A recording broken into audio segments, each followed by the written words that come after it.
चौधरी चरण सिंह जिला कारागार मेरठ की बैरक नंबर 12A लोहे की वो सलाखें जिसके पीछे इस वक्त उत्तर प्रदेश की सबसे खौफनाक 6 महिलाएं कैद हैं। इनमें 5 पर पति की हत्या और 1 पर अपने ही मासूम बेटे की जान लेने का आरोप है। किसी ने सांप से डसवाया तो किसी ने लाश के टुकड़े कर सीमेंट के ड्रम में चुनवा दिया। कभी परिवार की खुशियों का हिस्सा रही ये महिलाएं अवैध संबंध और लालच की वजह से जेल की सलाखों के पीछे रात गुजार रही हैं।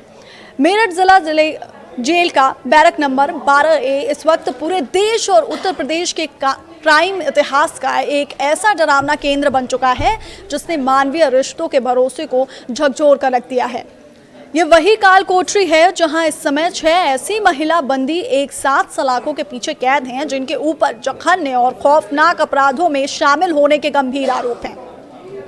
इनमें से 5 महिलाओं ने अपने ही पति की निर्मम हत्या की साजिश रची या उसे अंजाम दिया, जबकि एक अन्य महिला ने अवैध संबंधों और सनक के चक्कर में अपने ही 7 साल के मासूम बेटे को मौत के घाट उतार दिया।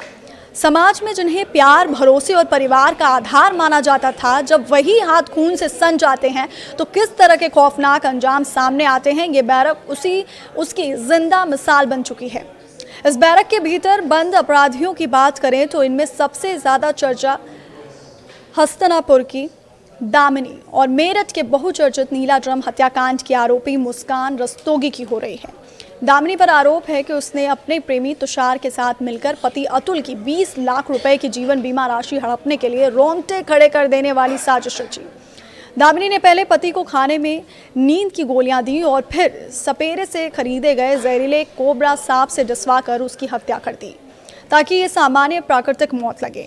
वहीं दूसरी ओर मुस्कान रस्तोगी ने प्रेमी साहिल शुक्ला के साथ मिलकर पति सौरभ राजपूत की बेरहमी से हत्या करने के बाद उसके शव के टुकड़े के और उसे एक नीले ड्रम में डालकर सीमेंट के घोल से चुनवा दिया था।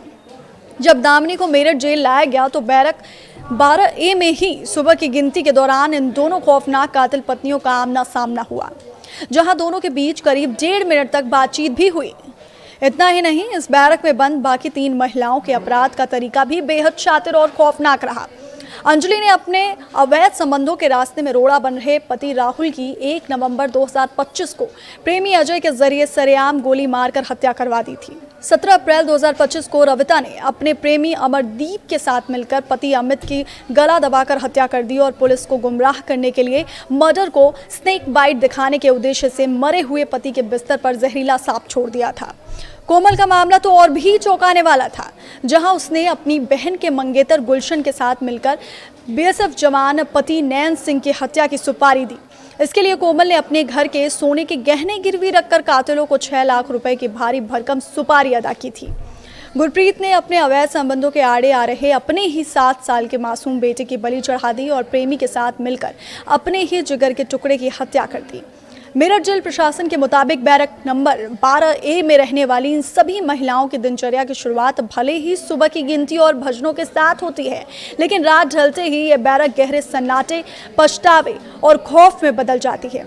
सड़क सनक, पैसों के लालच और अवैध संबंधों के चलते अपनी हंसती खेलती जिंदगी और परिवारों को तबाह कर चुकी ये महिलाएं आज कानून के शिकंजे में अपने जीवन का अंधकार में दौर जी रही हैं। यह मामला पूरे समाज के लिए एक सख्त चेतावनी है कि गुनाह का रास्ता चाहे कितना भी शातिर क्यों ना हो, उसका अंतिम पड़ाव केवल बर्बादी और जेल की सलाखें ही होती हैं।